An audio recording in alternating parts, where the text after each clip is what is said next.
Cod Decision 2016. I'm Sarah Colvin. We are talking with a variety of candidates for a variety of offices today. We are talking about the office of Sheriff of Barnstable County, and I welcome the incumbent Sheriff Jim Cummings to the studio today.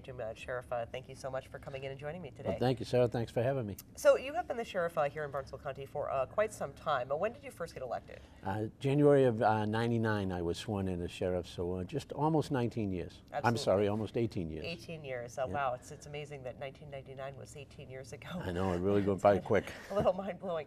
So talk to me a little. Let's go back to that year, and why did you decide that you wanted to run for sheriff at that time? Well, I had been in law enforcement. I was on the Massachusetts State Police, and I had 23 years on the State Police, and was a detective lieutenant in charge of all of the detectives in the Cape and Islands. I worked out of the District Attorney Philip Rollins' office at the time, and was in charge of his investigative unit. And you know, it was a great job. I really enjoyed it.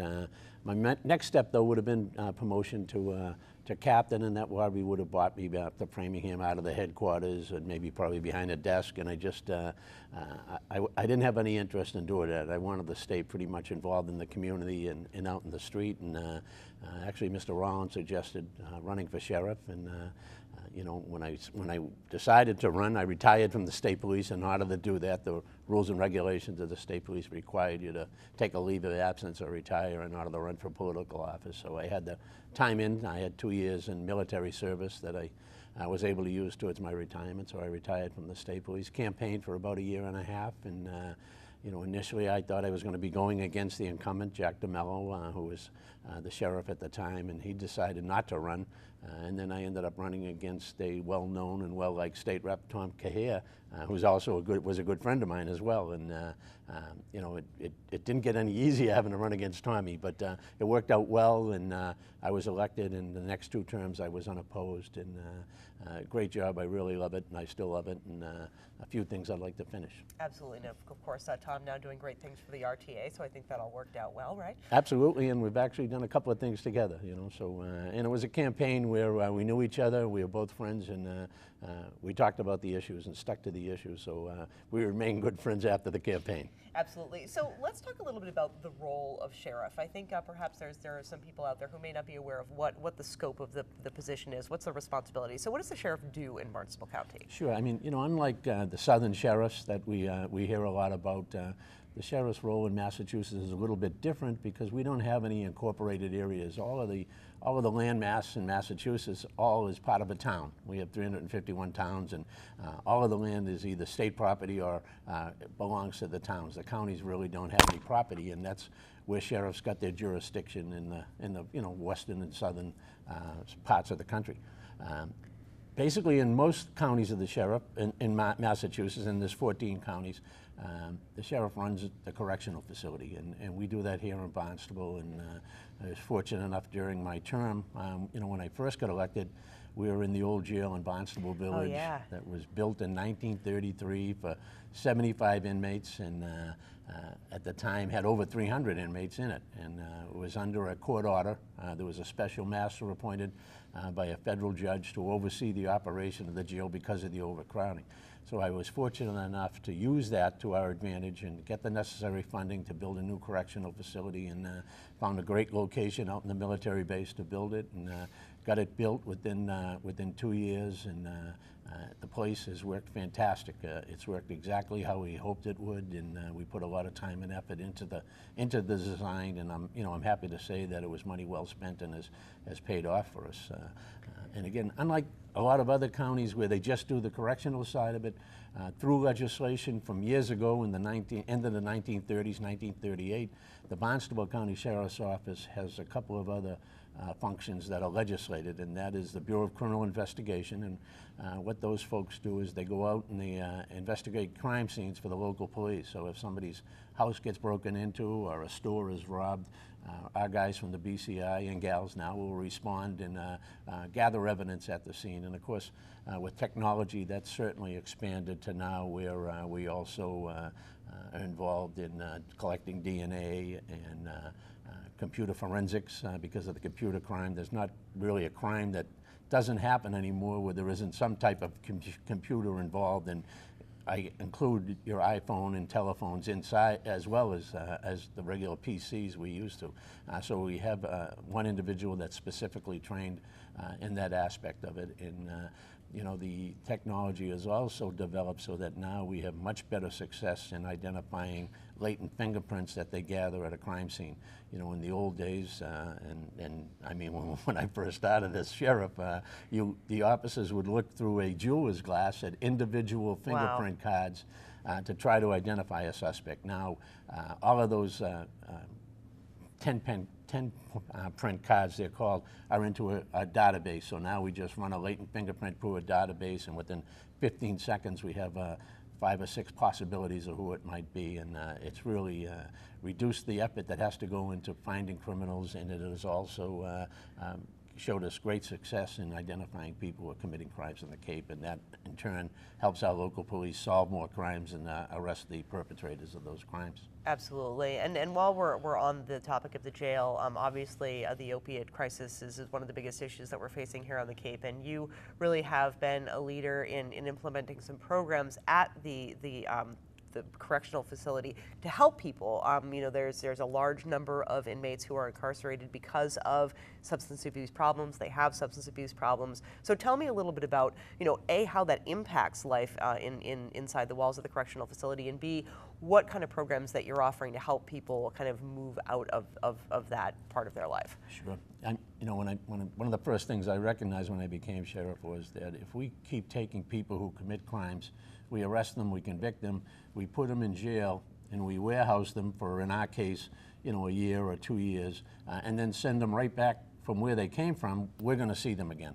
So now our effort is that when somebody comes to jail, we want to treat them for whatever their issue might be, and about 80% of the folks who come to the correctional facility have some issue with drugs or alcohol, and about 15% have some issue with mental health as well.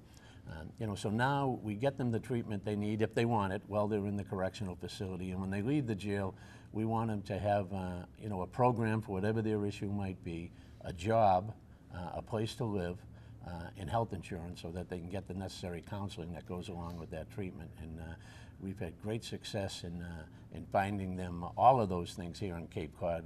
Great response from the community, and I think that goes back to the fact that I've been in public safety on the Cape for almost 40 years now. I know I don't look it, but having built up relationships over the years, you know, I know the people that run the Duffy Health Clinic. I know the people at Gosnold. I know the judges in all of the courts. I know the district attorney and assistant district attorney. So we're working together, you know, I can call those people and tell them, explain different things to them, and get the necessary help that some of these folks need.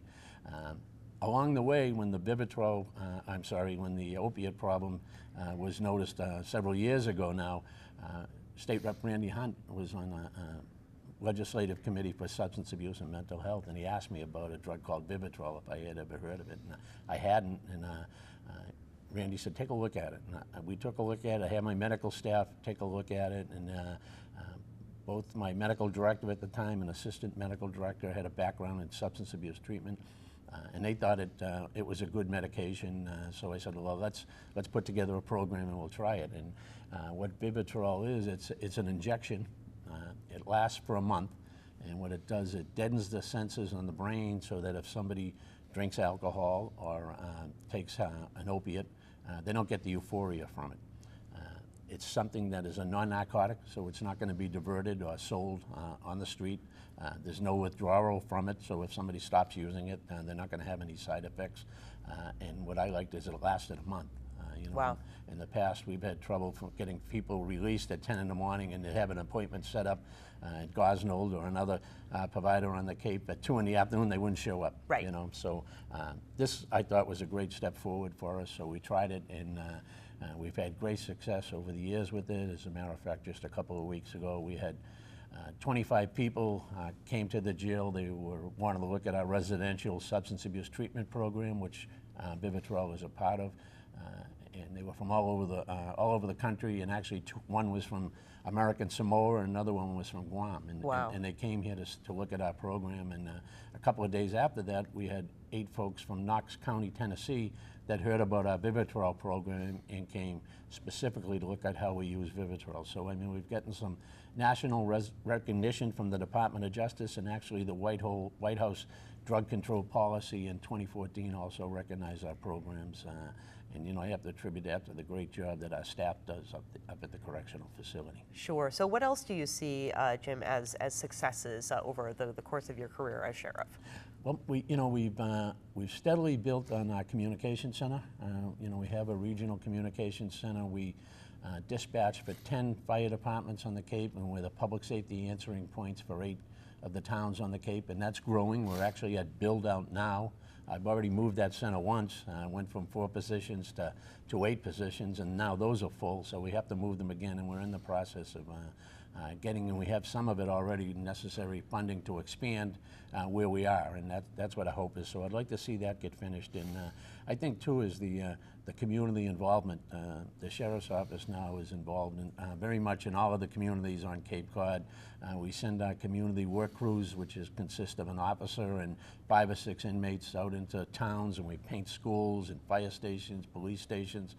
We have a program for nonprofits and municipalities if they're having a function and they need a tent. We have several tents that we can go out and set up so that you know, the weather won't be a factor in their efforts to raise funds, especially for our nonprofits, and really giving back to the community. And it's a win-win. You know, the inmate gets a benefit out of it, develops a little bit of work ethic, and the community benefits from it. So it's all good. Absolutely, see those crews all over the place, and really I think that's a great program. You know, for those who are incarcerated, it gets them, as you said, it gives them that sense of work ethic, it gives them a sense of accomplishment, and so hopefully helps that correctional aspect of being behind bars. Correct, yep, it's working very well. Absolutely. So why have you decided to run for re-election? What do you have left to accomplish in your career? You know, again, I mentioned the communication center, and I want to follow through with our substance abuse treatment program, but I think something that has been neglected that I think we have to look at more as a community and as a correctional facility is the mental health aspect of things. You know, many years ago, all of the institutions in the Commonwealth were closed down, and the hope was that private institutions would open up to care for those people with mental health problems. Well, that didn't happen. So unfortunately now, a lot of the folks that have mental health issues are sent to a correctional facility because, you know, there's nowhere else to send them. So I think we have to work with these people and try to identify these folks before they get into the criminal justice system and divert them so that they get the necessary mental health treatment. And I'm seeing more and more interest in that, and hopefully we can move forward and get something done for those folks as well. Absolutely, it's so unfortunate how mental health permeates so many things and can cause some real problems for people who may not be getting the treatment that they need. Absolutely, you know, we take somebody who has some type of mental health issue and we put them in an 8x10 cell. Just doesn't make any sense at all. No, it exacerbates it a little bit. Absolutely. I would think. So, you know, aside from that, looking forward, I know, does the Sheriff's Office still operate youth programs here on Cape Cod? We do. We just finished our summer program. We had 22 young men and women graduate the week before last. You know, it's kind of scaled back a little due to budget restrictions, but we do manage to get it once a year. We still get great evaluations of it from parents and teachers. You know, the kids who go to the program, they're not necessarily in trouble yet, but they're heading down that wrong road, and either a teacher or a police officer or somebody in the community knows about our program, and they recommend that they might go to this and save them before they get involved in the system. And we've had great success from it, and you really see a turnaround in these young men and women, you know, after they finish the course. In the winter months, usually around January, we also offer a program to seniors and juniors in high school that are thinking of going into law enforcement. And that program, we bring in different people in law enforcement to kind of explain what they do. You know, whether it's a detective or a chemist, a patrol officer, fire service folks, just to kind of let them know what categories of law enforcement are out there, so they can maybe plan their college education to fit whatever field they might want to go into. And we're also working in Mashpee. We have a program in the Mashpee Middle School. It's called GREAT, Gang Resistance Education Training. Wow. And that's working with young kids to try to teach them how to make good decisions and not get involved in gang activity and how to avoid that gang activity. I mean, something we never thought we'd have to worry about when I was on the state police, 20 years ago, but it is becoming an issue on the Cape, and at a young age we feel is the time to reach out to these kids and help them out. So important. So November 8th obviously is the election. Why should folks vote to re-elect Sheriff Jim Cummings when it comes to the election day in November? Sure. Well, I think the Sheriff's Office has really come a long way from when we were in that crowded, antiquated old facility up in Barnstable Village. Was able to build a new correctional facility on time and on budget. We were involved in the community. We're out in the community doing different things in the community. I mean, it's not, my staff tells me all the time, you never say no. And I think that's my job, is to help in the community any way we can. And of course, on the law enforcement side, just in the last couple of weeks here, our K-9 unit has recovered a child that was missing in Sandwich and a young woman who was missing in Barnstable, helping those departments out with those efforts. We were involved with our special response team on an incident up in Mashpee where an individual, heavy armed individual, had barricaded himself, and our team, we were part of that team that went and negotiated for several hours, and we got a good conclusion where everybody went home, there's a young fella there that I think he certainly has a lot of community support, so I think if he gets the help he needs, he'll be fine and can go on to lead a productive life. But I mean, that was the best possible ending, for a situation like that. In the communications center, we just had one of our dispatchers giving CPR instructions over the telephone that saved a 54-year-old gentleman by teaching his wife over the phone how to give CPR. And then, of course, the paramedics and EMT showed up and put him on advanced life support, and the man is in recovery now. So all of those good things that we do certainly make me want to run again. And also, again, I'll go back to our main function is running that correctional facility, and the staff I have there just does a tremendous job. We don't have any of the problems you hear about in some correctional facilities where there's escapes and riots and fights and stuff like that. I mean, we actually have a very well-run correctional facility, and I credit the staff with all of these great things, and I just want to keep on doing them. Great. And if folks want to learn more about you, website, contact information, what's the best way for them to do a little information search? Sure, it's sheriffjimcummings.com, or if you want to see the correctional website, it's bsheriff.net, and that'll give you all of the services that we provide and how you can get them if you need them. Right. Well, Sheriff Jim Cummings, thank you so much for joining me here as we discuss Decision 2016, and best of luck in November. Thank you. Thank you so much. My guest today has been Sheriff Jim Cummings, of course, running for re-election for Barnstable County Sheriff. I'm Sarah Colvin.